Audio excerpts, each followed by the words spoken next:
আমাদের দেশের high school শিক্ষার্থীদের ইংলিশ সাবজেক্ট নিয়ে বেশ কিছু কমন সমস্যা রয়েছে। আজ জানার চেষ্টা করব সেই সমস্যাগুলো কি এবং সেগুলো সমাধান করার উপায় কি হতে পারে। একটি বিষয় ভেবে দেখেছেন, আমাদের দেশের হাই স্কুল শিক্ষার্থীদেরকে প্রতি ক্লাসেই ইংলিশের সেম টপিক বারবার পড়তে হয়। কেন? আপনি দেখেন, ক্লাস 6 থেকে শুরু করে ক্লাস 6, 7, 8, 9 প্রতি ক্লাসেই কি আর্টিকেলের ব্যবহার আছে না, প্রেপোজিশনের ব্যবহার, right forms of verbs, voice changing, narration, transformation of sentence, same topic. তো তাহলে সেম টপিক একটা স্টুডেন্ট ক্লাস 6-এও তাকে ইংলিশ পড়তে হচ্ছে, 7-এ গিয়েও পড়তে হচ্ছে, 8-এ গিয়েও পড়তে হচ্ছে। কেন ভাই? কারণটা কি? এবার আসেন, আমরা প্যারাগ্রাফ, লেটার, এসে কিংবা অ্যাপ্লিকেশন বা স্টোরি রাইটিং যেগুলো বলি, এগুলো তো ক্রিয়েটিভ রাইটিং, সৃজনশীল লেখা বা English free writing.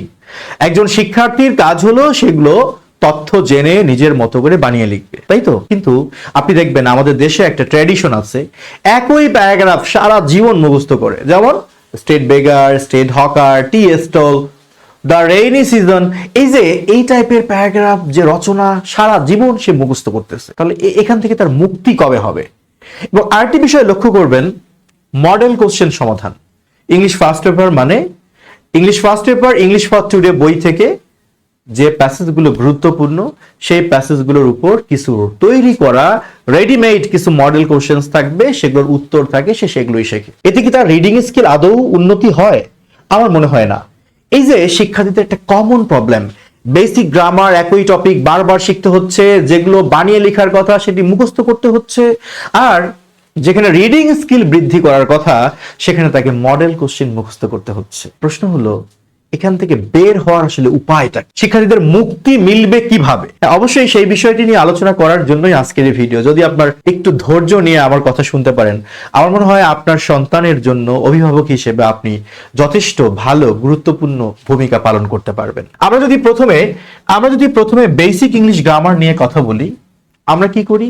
English grammar মানে আমরা ধরে নেই হ্যাঁ রুলস মুখস্থ করতে হবে। হ্যাঁ, আমি অস্বীকার করব না, ইংলিশ গ্রামারের রুলস মুখস্থ করতে হয় কিছু ক্ষেত্রে, কিন্তু শুধু বুঝে পড়তে হবে। সো ফর এক্সাম্পল, আমি যদি আপনার একটা টপিকের কথা বলি, যে টপিকটার নাম আমরা সবাই জানি, সেটি হলো right forms of verb. Class 6, 7, 8, 9 সব ক্লাসে। শুধু কি তাই?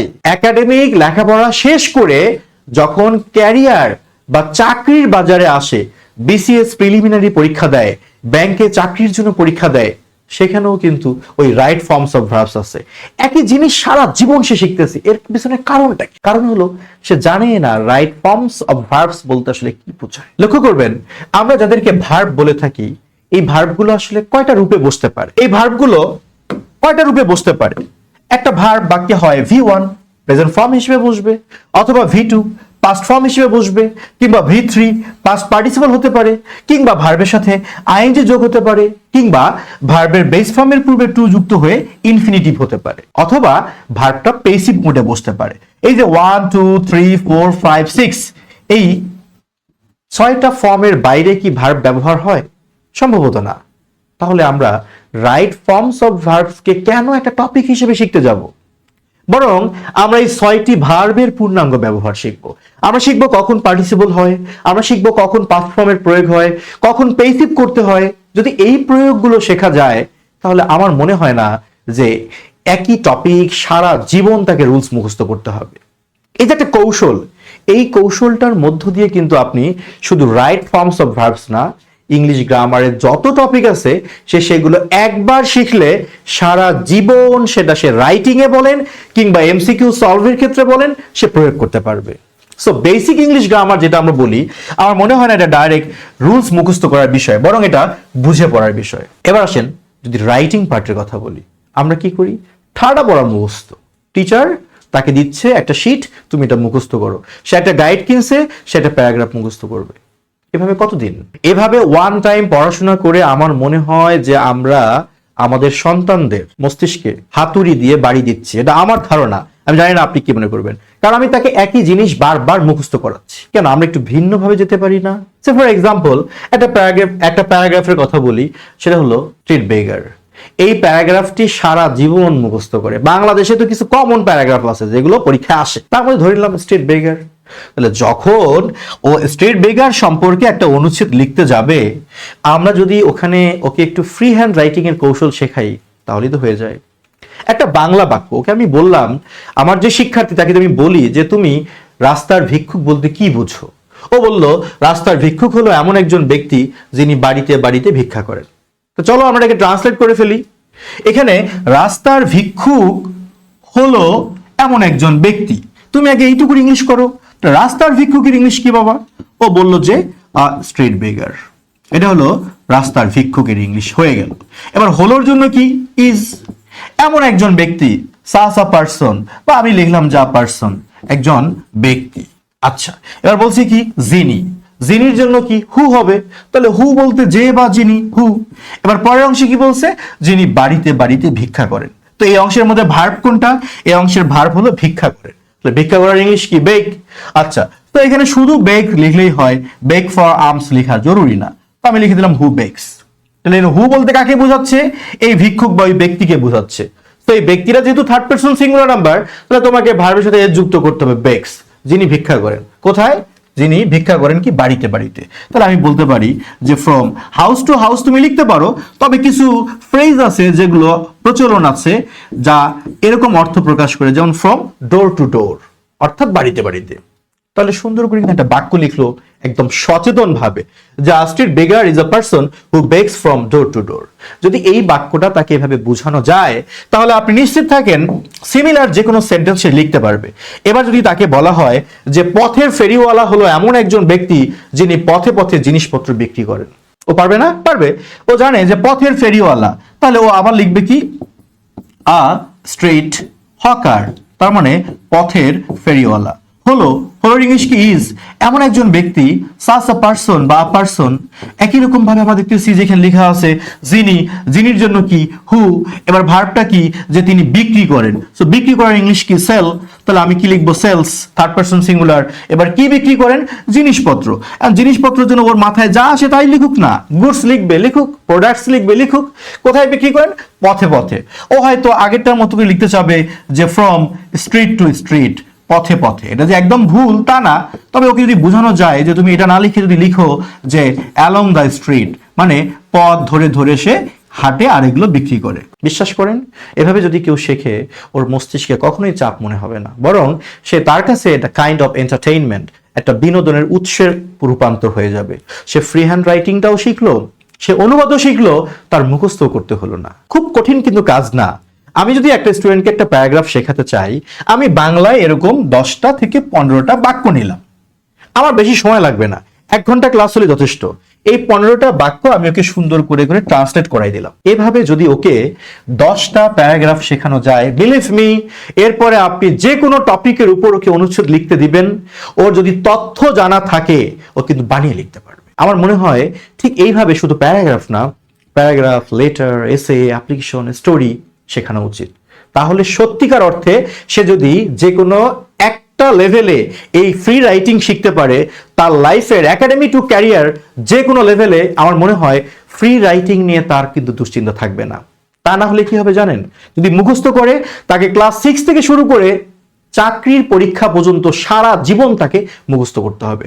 আমি বিশ্বাস করেন, আমার অনেক বড় বড় শিক্ষার্থী আছে যারা বিসিএস লিখিত পরীক্ষায় অংশগ্রহণ করে, ব্যাংকের লিখিত পরীক্ষায় অংশগ্রহণ করে, অত্যন্ত দুঃখের সাথে জানাতে হয় তারা এই বয়সে গিয়েও, 27-28 বছর বয়সে গিয়েও আমাদের কাছ থেকে এসের শীট নিয়ে সেটা মুখস্থ করে। সরি টু সে, এটাই বাস্তবতা। আপনার আশেপাশে এরকম অনেকে আছে। কেন?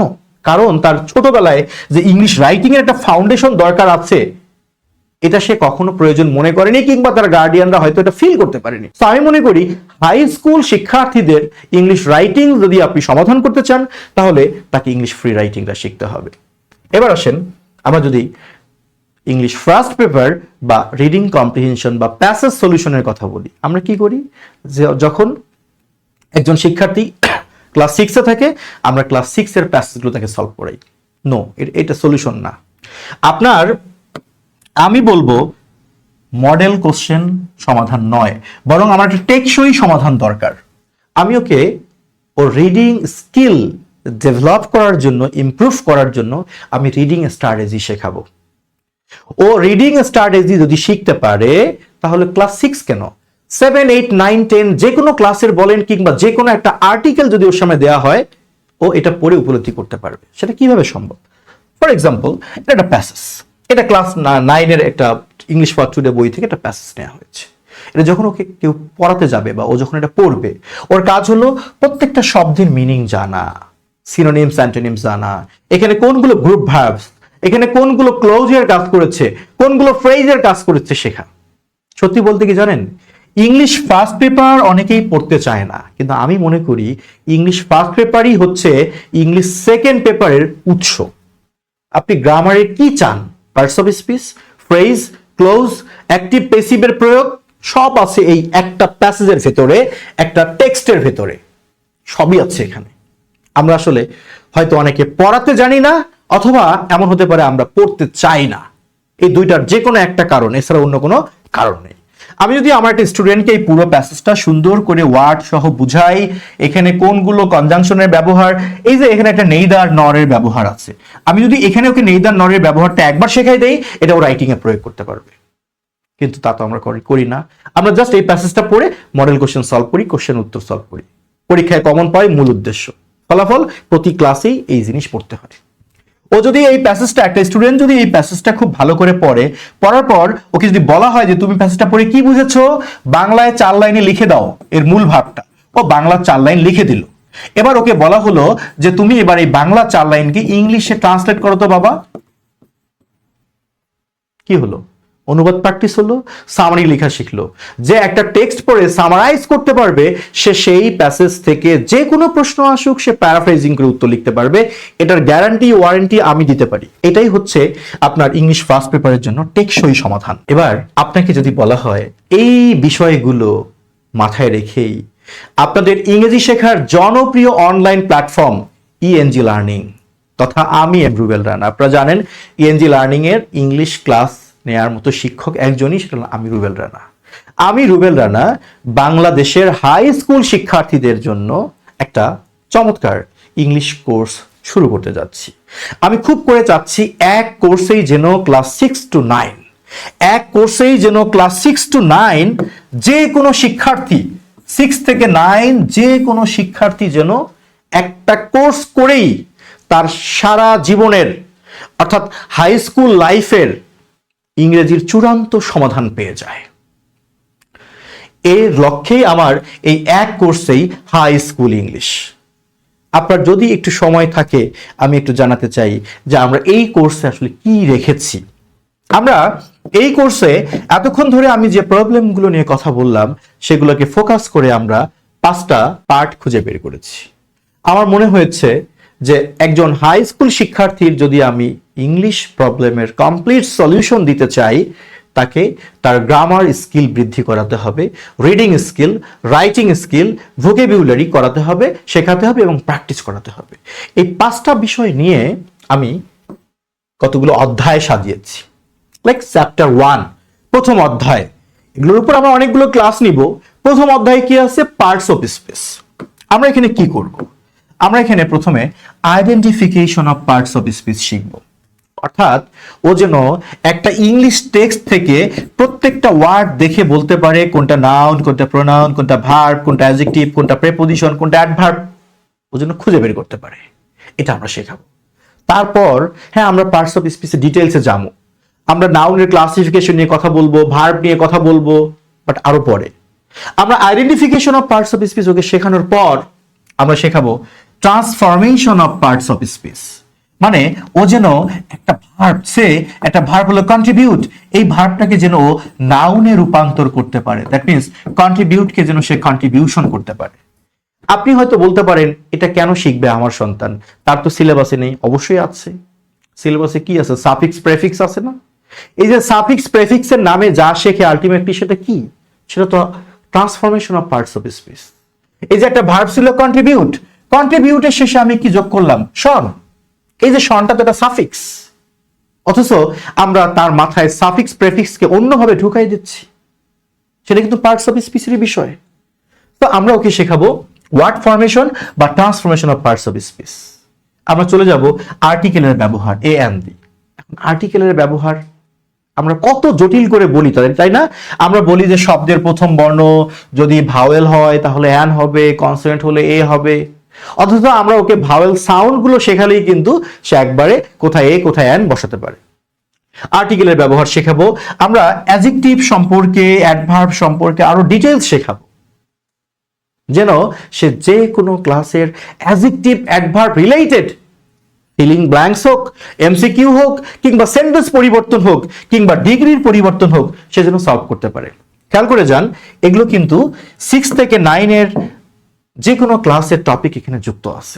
সো চ্যাপ্টার 1 হচ্ছে পার্টস অফ স্পিচ কেন্দ্রিক, চ্যাপ্টার 2 হলো পার্টস অফ স্পিচেরই একটা পার্ট ভার্ব। আমরা ভার্ব নিয়ে সবকিছু শিখবো। আমরা যদি আমাদের শিক্ষার্থীদেরকে মডেলের ব্যবহার ভালো করে শেখাই, ইনফিনিটিভের ব্যবহার, জেরান্ডের ব্যবহার, পার্টিসিপলের ব্যবহার শেখাই, পরিপূর্ণভাবে 12টি টেন্সের প্রয়োগ শেখানো যায়, যদি স্ট্রং ভার্ব, উইক ভার্ব যদি শেখানো যায়, তাহলে রাইট ফর্মস অফ ভার্বস তাকে নতুন করে শেখার দরকার নেই। এগুলোই তো ভার্বের সঠিক ব্যবহার। সব ভার্বের উপর আমরা একটা লেকচার রেখেছি। তারপর আমরা রেখেছি কি, ইউজ অফ প্রেপোজিশনস। আমরা প্রথমে জেনারেল ইউজেস অফ প্রেপোজিশন, প্রেপোজিশনের সাধারণ ব্যবহারগুলোকে শেখাবো। তারপর অ্যাপ্রোপ্রিয়েট প্রেপোজিশন নিয়ে যেটা ভীতি আছে, যেটা ঠাডা পড়া মুখস্থ করতে হয়, আমরা ওকে দেখাবো ইনশাআল্লাহ যে এগুলো ঠাডা পড়া মুখস্থ করার বিষয় না, বরং এগুলোর পেছনে কারণ আছে। ছোট্ট করে একটু বলি, যেমন আমরা বাচ্চাদেরকে মুখস্থ করতে বলি যে তুমি মুখস্থ করো অ্যাবসেন্ট ফ্রম, অ্যাবসেন্ট ফ্রম, অ্যাবসেন্টের পরে ফ্রম বসে। কেন? তার চেয়ে যদি ওকে শেখানো যায় যে অ্যাবসেন্ট মানে কি অনুপস্থিত। ধরো তোমার বন্ধু অনুপস্থিত, আমি বললাম যে তোমার বন্ধু অনুপস্থিত, তুমি আমাকে জিজ্ঞেস করবে না যে কোথায় থেকে অনুপস্থিত, বাসা থেকে নাকি ক্লাস থেকে? হ্যাঁ, আমাকে তো বলতে হবে তোমার বন্ধু ক্লাস থেকে অনুপস্থিত। সো থেকের জন্য আমরা কি ব্যবহার করি? ফ্রম। তাহলে তো অ্যাবসেন্টের পর সবসময় ফ্রমই ব্যবহার হবে। এই যে ওর মাথায় যে একটা ঢুকলো জিনিস, হ্যাঁ আসলেই তো। এভাবে চাইলে কিন্তু আমরা আমাদের সন্তানদেরকে অনেক চাপ থেকে মুক্তি দিতে পারি। কিন্তু না, আমরা কি করতেছি, আমরা ওকে দিচ্ছি বই বা টিচার ওকে শিট দিচ্ছে, ও একদম ঠাডা পড়া মুখস্থ করতেছে, abide by, abide by, abound in, abound in, abound in. কেন? আমি ওকে শেখাই না অ্যাবাউন্ড মানে প্রচুর পরিমাণে থাকা। আচ্ছা বাবা, যদি কোনো জিনিস প্রচুর পরিমাণে থাকে তাহলে জায়গাটা বা স্থানটা ছোট নাকি বড় হবে? অবশ্যই বড়। এখন তুমি বলো বড় স্থানের পূর্বে প্রেপোজিশন কি বসে? ইন।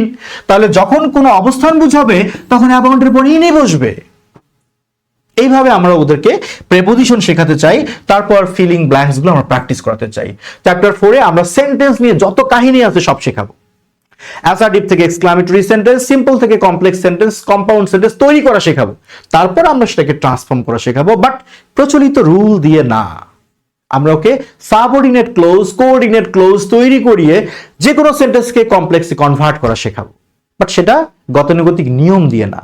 এমন ভাবে শিখবে ও যেন সেন্টেন্স নিজে তৈরি করতে পারে। শুধু পরীক্ষার প্রশ্ন সমাধান করলে হবে না তো।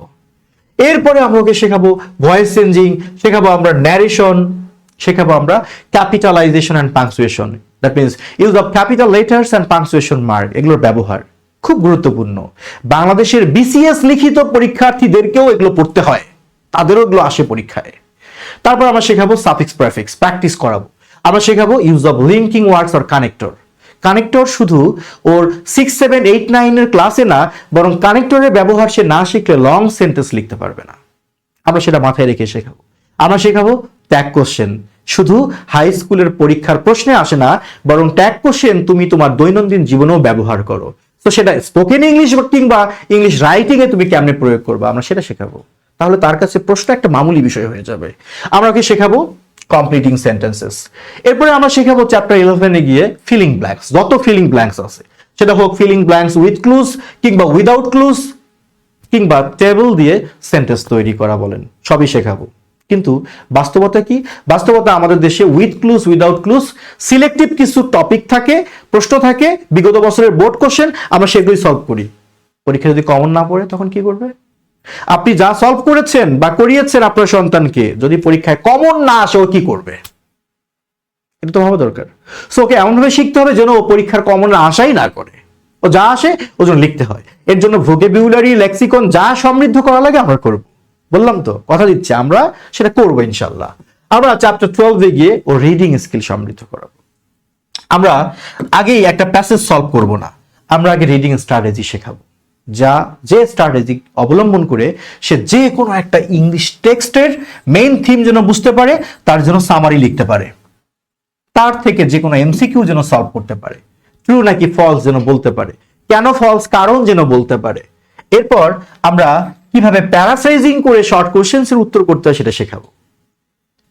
আমরা যদি এই বিষয়গুলো শেখাই, শেষে কি রাখছে দেখছেন, রিঅ্যারেঞ্জমেন্ট, মানে আমি ওকে যে প্যাসেজটা সলভ করাবো সেই প্যাসেজটা আমি আবার উল্টা পাল্টা করে দিব, ওটা ওই সাজাবে, ওই প্যাসেজের সে সামারি লিখবে। এভাবে যদি একটা স্টুডেন্টকে, আমি না, আপনি যদি নিজেও আপনার সন্তানকে ঠিক এই মেথডে 10 থেকে 12টা প্যাসেজ সলভ করাতে পারেন, আমি নিশ্চয়তা দিচ্ছি ওকে আপনি যে কোনো ইংলিশ টেক্সট দিলে সেখান থেকে সে আপনাকে এমসিকিউ, শর্ট কোশ্চেনের উত্তর, সামারি লিখে দিতে পারবে, কারণ তার একটা অভ্যাস হবে। এটাই রিডিং স্ট্র্যাটেজি।